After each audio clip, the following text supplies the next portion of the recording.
my YouTube friends and family. Bionic Dance, I want to talk to you for a minute. I want to talk to you about this question you feel I haven't answered. That why does there have to be a human sacrifice for the forgiveness of sin? And why couldn't God just poof, make it go away? Sin that is, or just poof, give forgiveness willy-nilly. I gave you biblical answers that you didn't like. I asked you to read Romans 9. I doubt you did. I hope you did. And it's funny because I've been thinking about this question and your rejection of my answers, or your accusation that I have not answered the question. So, I got thinking about it, and I'm like, here's the deal. I think that the very premise of the question is faulty. It's just not a good question. And I'm going to demonstrate this by asking you a question, Bionic Dance. How about instead of being a rabid lesbian atheist, why aren't you a straight evangelical Christian? Even maybe put the doily on your head to show your submission. Get married to a man. Now, what you're probably thinking right now is, I've told you because there's no evidence. There's no evidence for you guys. Forget the evidence. Forget the evidence. I want you to think on a deeper, more philosophical level as to why. Why are you not a straight evangelical Christian?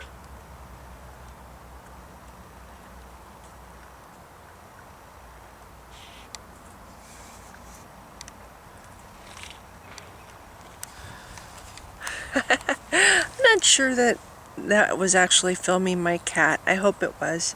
Mischief is on the stump that I'm leaning against. I realize I forgot my wolfie ears in the house, so this is going to be me without them. But that's okay. Every now and then, it's like over 80 degrees today, so it feels kind of nice to not have them on anyway. Matthew4:19 is showing me, reminding me of something I've known for a long time, but I kind of forgotten because I haven't really had to deal with Christians closely. I have several Christian friends who are great people, but I lived and worked at a Bible camp for several years, and I got to see all kinds working there. And I remember this kind of Christian, very shallow, just black and white. Everything is black and white with these kind of Christians. This newest thing that he's put up, directing his little 3-minute video at Bionic Dance, is beyond belief, in my opinion. Okay, first of all, he thinks he's answered her question because he's referred to a few sentences in a book. I guess if you want to know about God, you have to read a book. Is that's how you get answers about the creator of everything? Is you read a book, and that's it. See, I don't recognize the Bible as an authority. I don't recognize it as nonfiction. I don't recognize it as anything but fiction. There's like nothing or next to nothing in the Bible that's actually based on anything that actually happened. They're just a bunch of stories. It's like if I put out, in a writer's magazine that I was going to do an anthology, a historical fiction anthology. I wanted a bunch of stories, all having to do with trees. And I had a bunch of writers send me these stories and I wanted them all to have a similar kind of theme, I'd go through the submissions and find maybe 30 stories that kind of intertwine well together, and those would be the ones I'd pick, and I'd put together an anthology with those 30 stories. It's basically what the Bible is. Some guys sat around and picked through a bunch of stuff and said, well, this kind of goes with this, and oh, we're going to get rid of this gospel because it's a little too far out there. We have a wooden cross hopping behind Jesus as he leaves the tomb. That's a little out there. We better not put that in there. Or I guess it was in there. The book of Peter. I guess it was in there for I guess it was a very popular book too. Anyway, so back to the video. I don't quite understand this man's brain, how he wraps his mind around what he does. She asked a simple question: why, if God is all powerful, why does he need the human sacrifice? Why does he need this to happen and this to happen in nice little order? And his response is to her, why aren't you a straight evangelist Christian? Interesting that he would put those all together in one little package, because I know gay Christians, but he seems to think that I imagine he was just trying to come up with everything that's the opposite of what bionic dance is, right? Okay, so he's thinking she's gay, so straight. She's an atheist, so he's thinking evangelist Christian. So that's probably where it comes up with, but I've seen other things that he's put up that makes me think he's a pretty out there bigot when it comes to gays. I don't know if he himself has called gay people abominations, but apparently somebody else did in the after show that happened after the whole get together with the atheists. And he just apparently didn't rebuke the people who were calling gay people abominations. He didn't rebuke them or tell them, hey, that's not really appropriate to say. He just allowed it. So to me, when you condone behavior like that, it's the same thing as agreeing with it. So I suspect he's a bigot. So that right there, that has definitely put him down to the point where I have very little regard for this person anyway. But the fact is, he's trying to accuse Bionic Dance of not having her answer, or basically he's saying she's wrong for saying that he hasn't answered her question. You haven't. And the thing is, you dance around the question. You come up with every imaginable whatever except answering the question, and you will not answer the question because it goes against what you want to believe. It's contradictory to what you want to believe, and rather than acknowledge it as contradictory, oh yeah, that's true, that's kind of odd that rather than do that, oh, read Romans 9, read this verse, read that verse. It's a book. How many times do I have to say it? It's a book. If you're talking about a creature that supposedly actually exists, and you have a question about one of the qualities that people claim that he has, they should be able to answer the question. These people that claim he exists should be able to answer the question without referring you to a book. Now, if I had a friend who had a really strong right arm because his left arm got amputated in a car accident, so he had a really, really strong, oh, you know what? I just got my arms mixed up. Which one got amputated? Okay, we'll say his left arm got amputated. I think that's what I said in the beginning. And so he had a really strong right arm. And he does this phenomenal throw, you know. They ask him to pitch at a baseball game, and he does this phenomenal throw. Let's just say, so amazing pitcher. He's got the arms of an, well, I can't say an ox because oxen don't have arms, but he's got a really strong arm. And I'm trying to tell somebody who has never seen him play, has never seen this guy, but he's got this amazing record as a pitcher. And they're asking me, why does he not, how can he pitch through a whole game like that without getting relieved? How can he endure and pitch so well, so consistently through a whole 9 innings? Would I say, well, you need to go to the baseball trivia handbook that gives this, I don't know what that would be called, gives the statistics of various players, and look up on page 37 to read about Jeff's physical abilities. Would I do that, or would I say, oh well, Jeff doesn't have a left arm, so he's had to work really hard. He uses his right arm twice as much as he used to before the accident, so his right arm is compensated for the loss of his left, and it's really, really strong.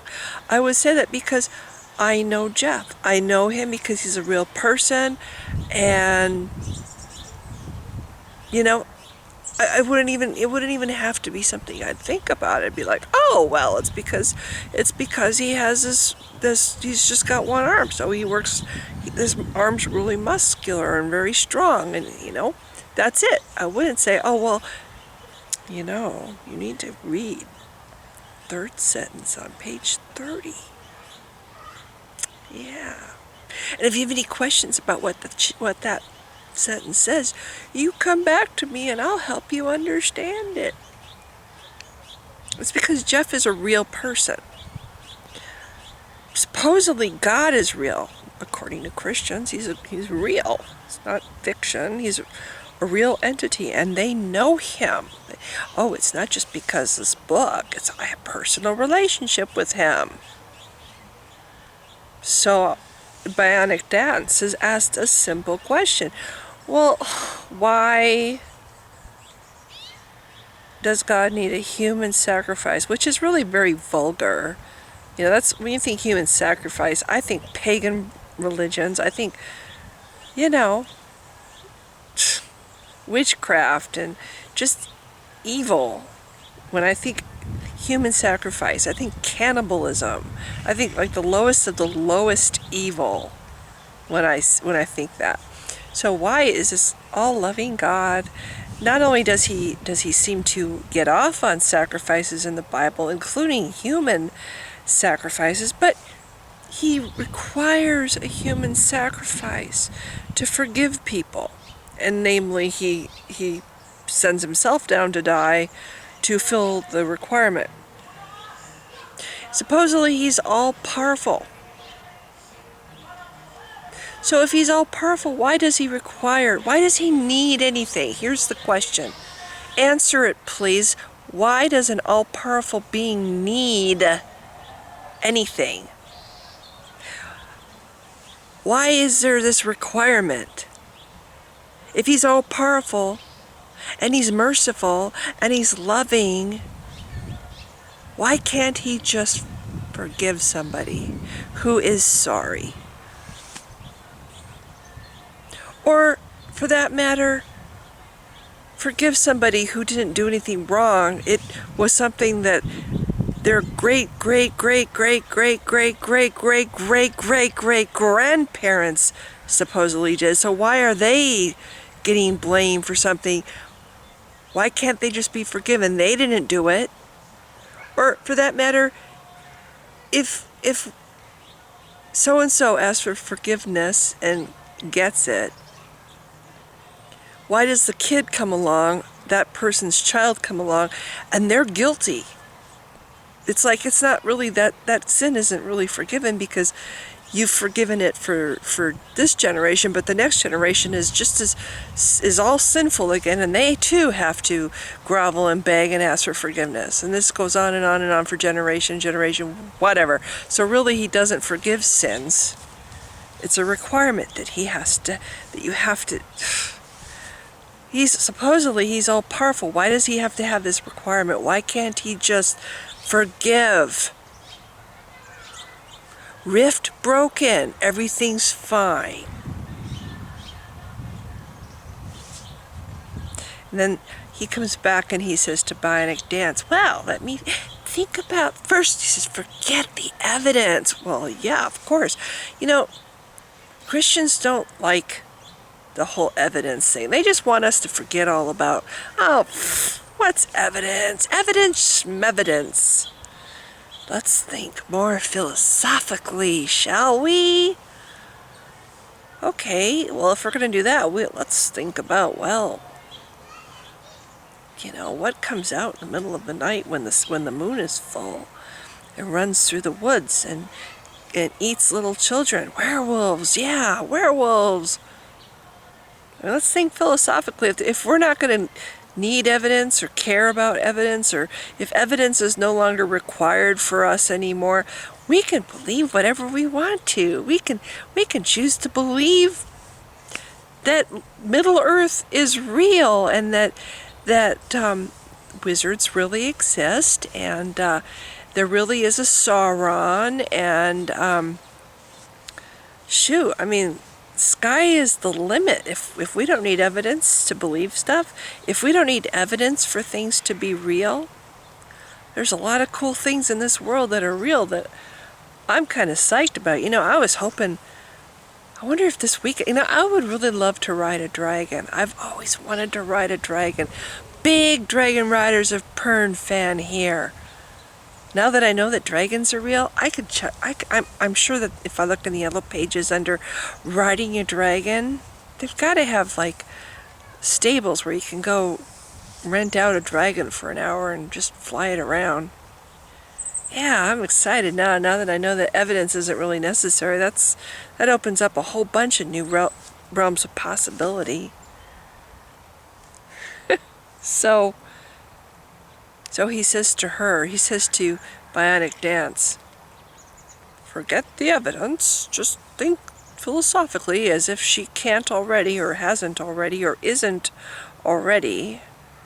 Yes, think philosophically means have the mind of a child and don't need any evidence to believe in anything, because our religion has zero evidence. It's supported by nothing. It's a book a bunch of people wrote about, and the book says it's true, and the book says this God exists, and Romans chapter 9 says this, so it's real. And the book condones slavery, and the book condones sexism, and the book condones killing gays and calling them abominations and treating them like shit on YouTube. So he asks her, well, why don't you just not be gay and an atheist? Why don't you be an evangelistic, whatever, straight Christian? I didn't know that Bionic Dance was all powerful. I didn't know that she had the ability to just change what she is by nature. I didn't know she had that ability. I thought she was a finite being who had limitations.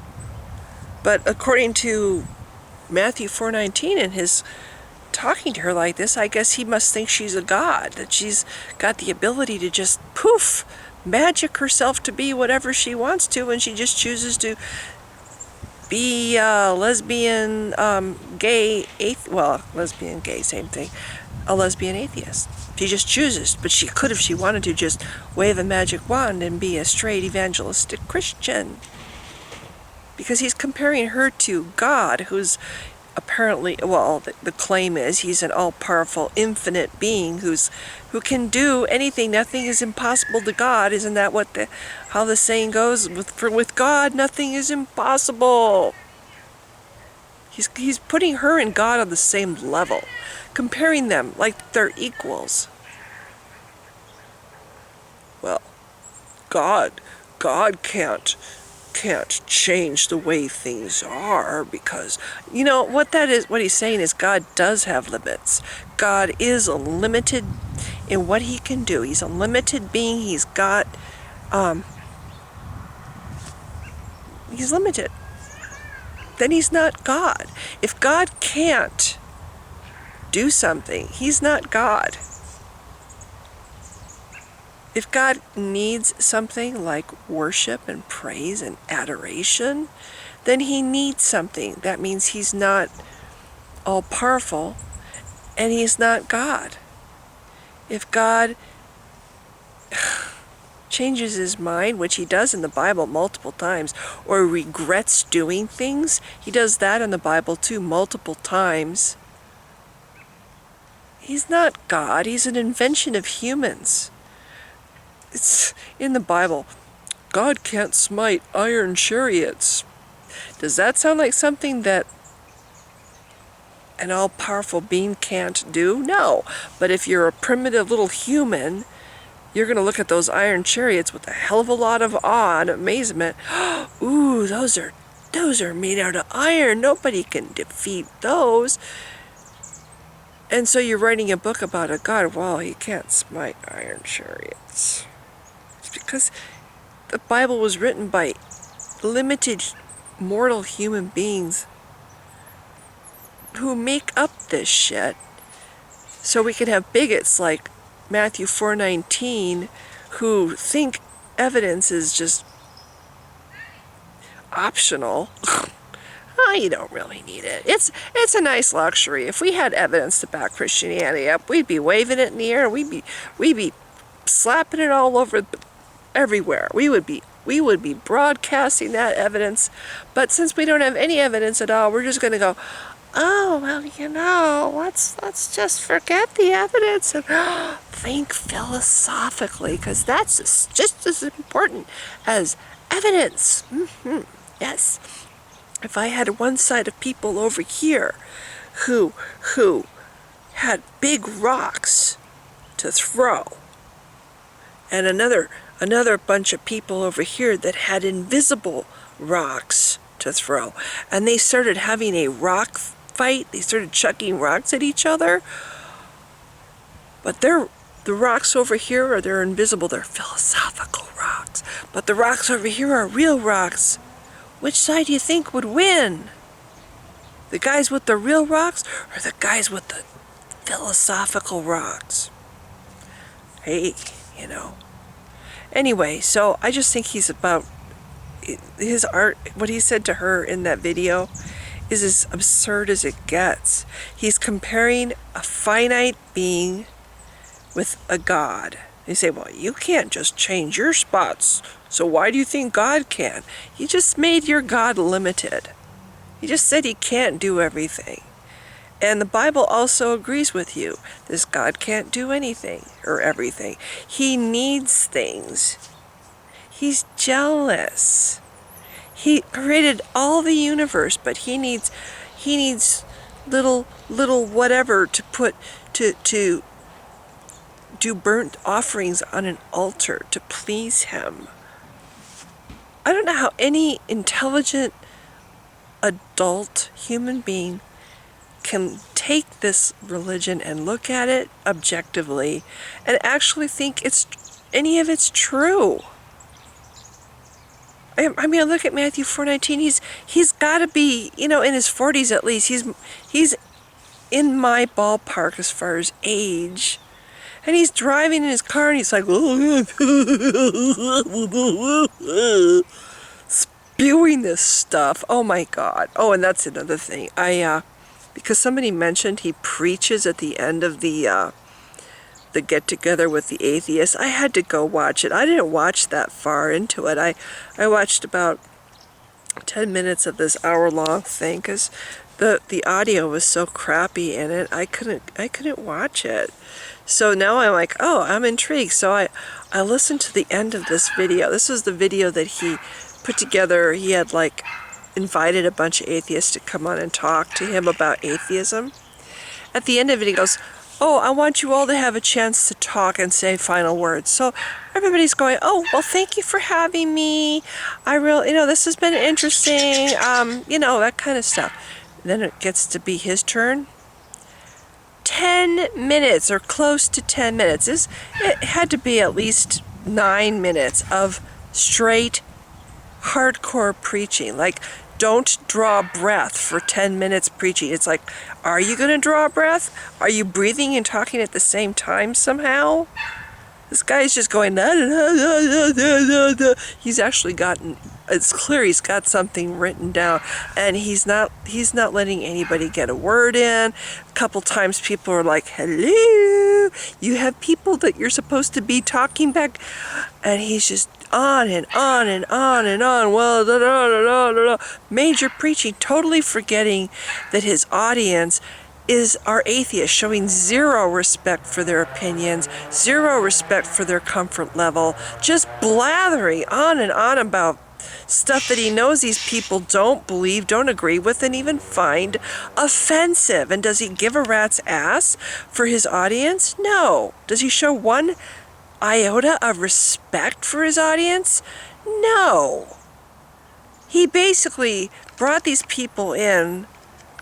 He manipulated them into the situation, let them think things, let them think he was interested in atheism, so he can get a captured audience to preach at, a bunch of atheists that he could preach at. And then he's actually, "Oh, we got to do this again sometime." Like, you actually think any atheist is going to want to come back after what you did? Holy shit. That'd be pretty fucking stupid. Anyway, that was just, I don't like dishonest people, and this man is as two-faced and manipulative as it gets. Oh, and he blocked me on his page. Because I say what I think, and I've been saying what I think, and he hasn't responded. He wrote me one email, I deleted it because honestly, I didn't want to hear from him. But he still could have written me on under his video. He could have replied. No. He just blocked me. Like, whatever. I can't really complain too much because I block people. I don't like having people be abusive to me, so I'll block them. But I wasn't like swearing at him. I wasn't calling him names or something. I might have said he was dishonest and two-faced, but he blocked me. So I'm like, fine, I'll make videos. Because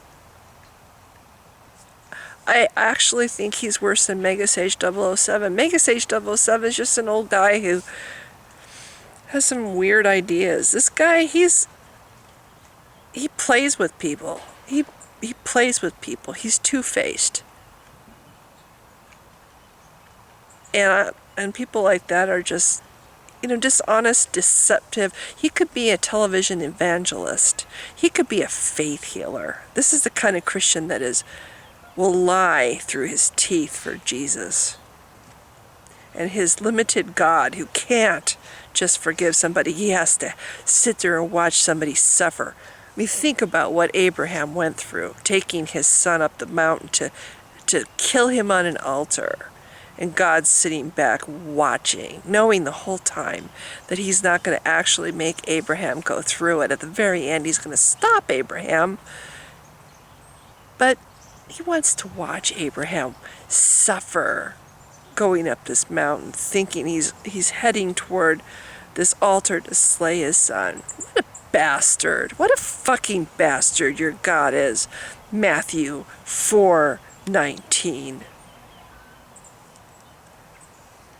And you think that's, right there, that right there, no wonder you're the way you are. I think you might have been a nice person before you became, I'm just glad I'm free. I'm just glad I'm not like this anymore. If I was ever a Christian, I hope to God. I hope I was never this. I wasn't. I can tell you, I was never the kind of Christian that you are. Matthew 4:19. I was really not much different than I am now. I really wasn't. Just a little more clueless, yes, but it didn't really make me a deceptive liar. So anyway, this is winding down. I have to end it. I'm just, because in some respects I feel kind of speechless when I think about you, and I'm just glad I was never that kind of a Christian. So if you've been watching, thank you. Bye.